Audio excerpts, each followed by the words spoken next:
Thank you, Mr. President. Hello, everyone. My name is Brooke Rollins. Let's see lots of friendly faces in the crowd and other faces. I am the President and CEO of the America First Policy Institute. Before we founded, along with our chairman, Linda McMahon, and Larry Kudlow, the America First Policy Institute, I had the honor and privilege of working for President Donald Trump as his domestic policy advisor in the White House. My most important title, though, isn't any of those. Whatever my role, I am an American first. A wife, a mother, a daughter, a sister, a neighbor, an entrepreneur, with everything that being an American means. It is that imperative of citizenship that brings us here today. The post-presidency is usually a relaxing time for a president. You get to settle down a bit, write your memoirs, maybe sign a Netflix deal. That's what most presidents do, but of course, what most presidents do has never described Donald J. Trump. People who love Donald Trump and people who don't all agree on one thing. He makes history, and he's making history again today, as you'll hear from him shortly. But the president would agree with me when I say that focusing on him today misses the point. Back during his presidency, I remember him saying more than once that, in reality, they're not really after me. They're after you and the America we know and love, and I am just standing in the way. There's no topic on which they, the elites, the big firms, the progressives, the office holders, and the bureaucrats, there is no other topic that they are seeing as a bigger obstacle to achieve their ambitions than the First Amendment.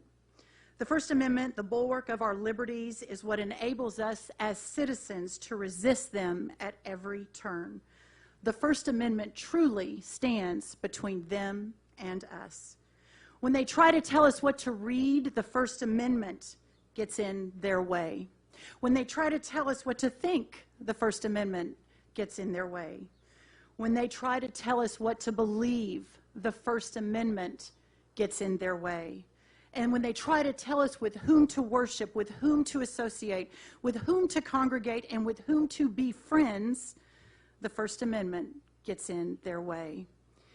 It's no surprise then that they want the First Amendment gone. They don't advocate for abolition, of course. They know better than that. But they do advocate for curtailing it into meaninglessness. Nowhere is that more evident than in the suppression of First Amendment rights online. In just a minute, the president will talk about this and what he intends to do about it. It's enough for me to say this. What was just a decade back a mere fiction of paranoid dystopia, a handful of technology companies effectively seizing control of the American public square, is now our own present reality. Against them, this president fights for you, as he always has and as he always will.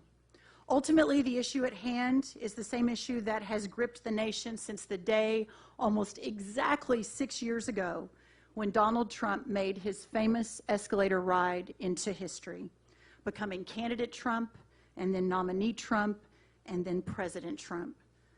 The issue is simply this. It was then, it is today. Who rules in America? Is it a handful of unaccountable and unelected elites who concoct and enforce standards arbitrarily? If so, we should pack up the American experiment, call the American dream done, issue aristocratic titles, and be done with the charade? Or are the rulers of this country still the people? The democratic citizenry, the men and women who do honest work every single day and ask only for a fair and equitable treatment in return. We need that answer. This country just finished an Independence Day celebration where we talked about and celebrated everything we have been and everything we have meant as a country. For the sake of future Independence Days, for the sake of future American generations, we must fight for the people's rule. That's what Donald Trump is here to do, and that's what he's always done. Please help me welcome President Donald J. Trump.